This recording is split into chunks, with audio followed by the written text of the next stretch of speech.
Hi everyone, I am Hannah and today I'm going to show you how I brew my kombucha.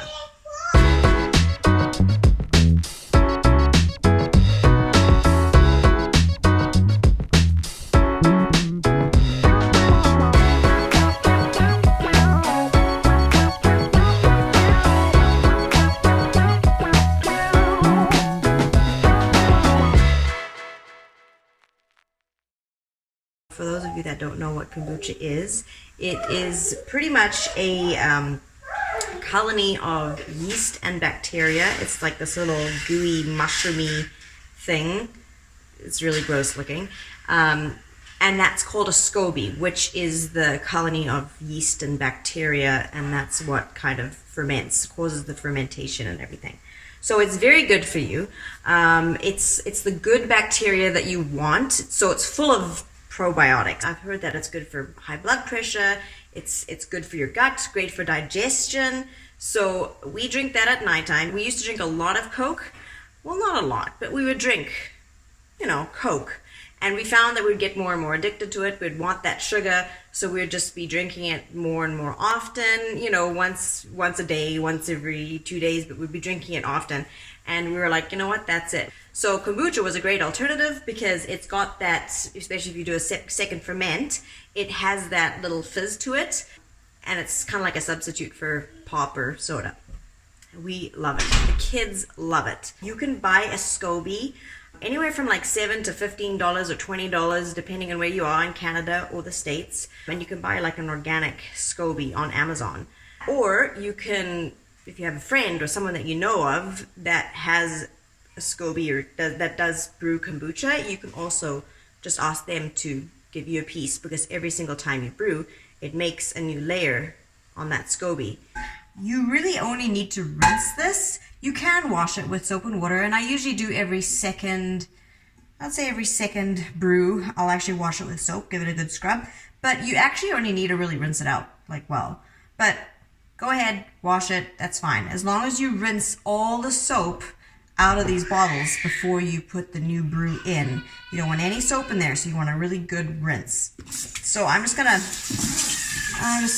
got here a baby crying. I'm just gonna give this a really good rinse because I know I washed these last time I brewed. So I'm just gonna rinse today. Alright. That one's pretty good. Put that over there for now. I'm gonna give this one a good rinse.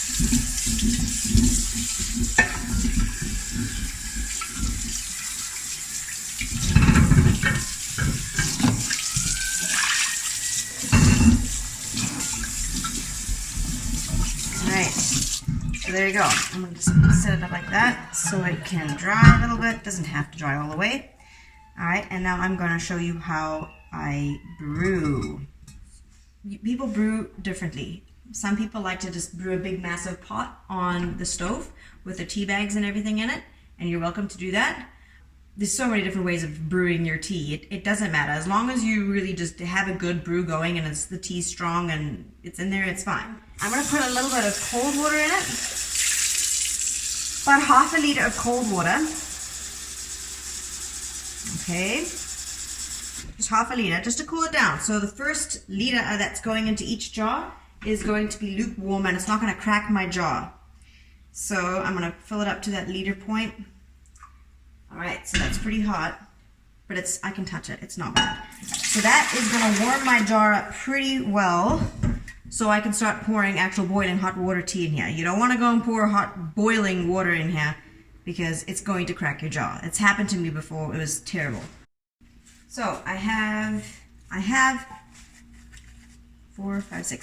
6 black tea, 2 rooibos. So now I put 1 liter in here, lukewarm water, like pretty warm. Now I'm okay to go ahead and throw in boiling water in here. Whoa, that was hot. So messy. All right, 2 liters. I'm working with the wrong hands here. I should be holding this jug with my right hand.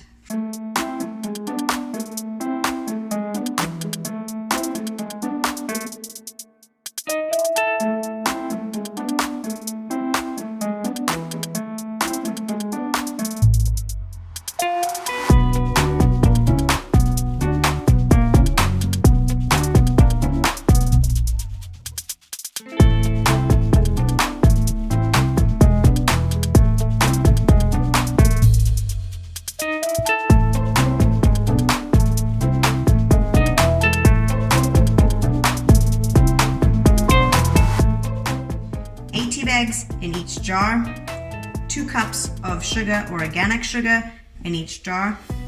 That's the brew. Put the SCOBY in and it's good to go until it is done after 7 to 10 days. So don't worry, it sounds like a lot of sugar, 2 cups of sugar. It's actually not, there's way more in pop. But the bacteria in the SCOBY, it needs the sugar to survive, and by the time it's brewed, the sugar is pretty much gone.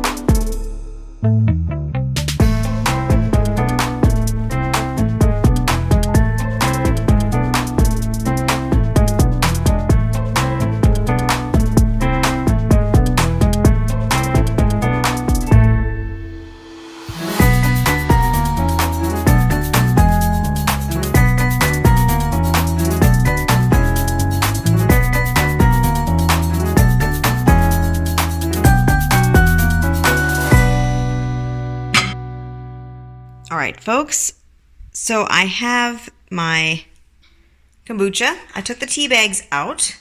All right, it's ready to go. So here are my little SCOBYs.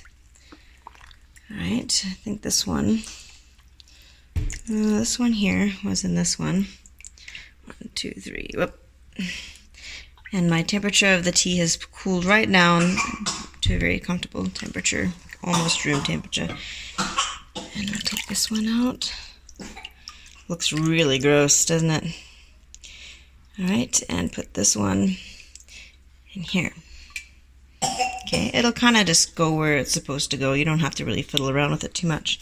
Then I'm going to pour half of the liquid in here. And another half in here. Okay. That's done. Now we are good to go, and cover this with a nice clean cloth. Make sure there's nothing weird, fibery, anything on it, or no paper towel. Clean cloth or some organic cheesecloth or whatever. Anything like that. Cover it. I usually put a little elastic band around it, and I let it sit for 7 to 10 days so it can brew again. It's been about, I'd say been about 10 days since I last brewed this.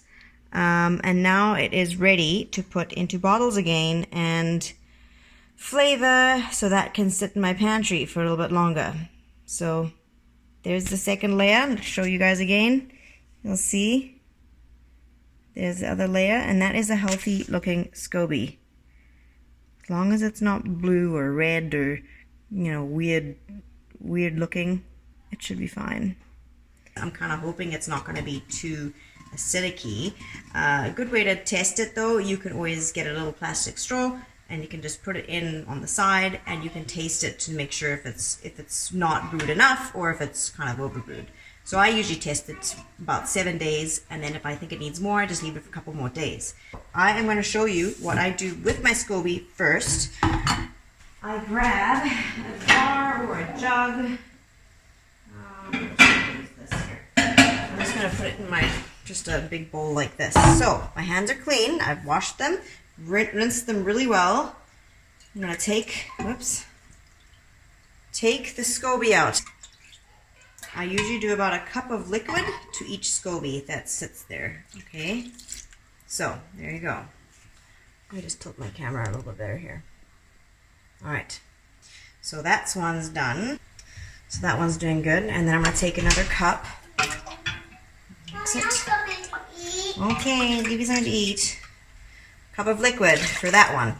All right, so that's done. Wash my hands off here. So now you're going to want to take this and you want to cover it with a cloth, clean cloth. Just, you know, you don't have to, but in the summertime, you got to be careful of fruit flies and all those little things. You don't want anything laying eggs in there, because then you're going to have maggots, and you don't want that.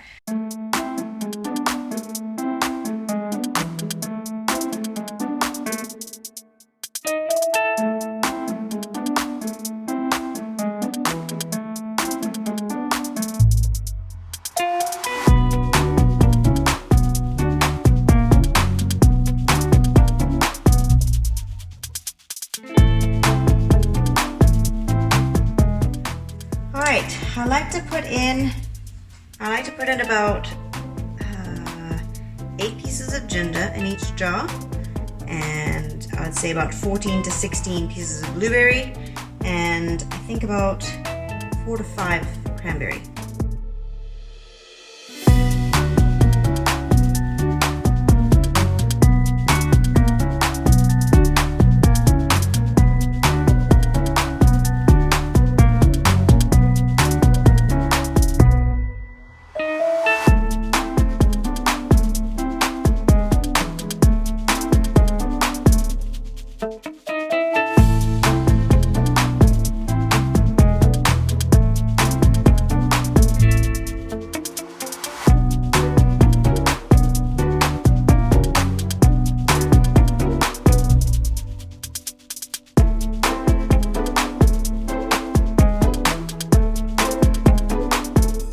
It's a good idea every 3 to 4 days, if not more, but you don't want to do it too much.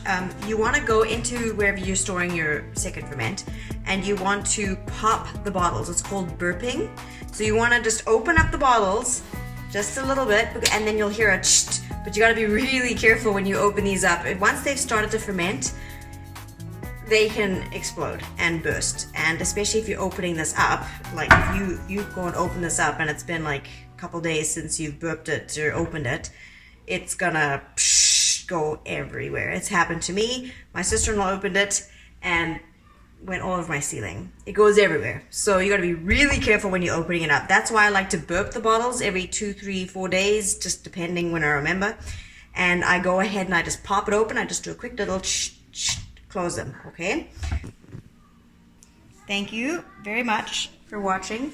I hope you try this. If you have already got kombucha, good for you. You know how great it is. Otherwise, if you don't, like I said, you can go on Amazon, and in the States or Canada, you can buy anywhere between $7 to $20. It ranges for a nice organic SCOBY that you can get. And then you can start making your own kombucha. It's really, really great. You can try it at the store to start it, but I mean, I never really like the store stuff, but you can try it there, see if you like it. Otherwise, please try, at least just try brewing your own kombucha. I can almost guarantee that you'll love it after giving it a try, and it's good for you. You got a blueberry mouth. You've been eating blueberries while I was putting that in the kombucha? Mommy. Yeah. Let me see your tongue. Were you eating frozen blueberries? All right. Okay, just hang on. I'm almost done. Thank you for watching. Until my next video.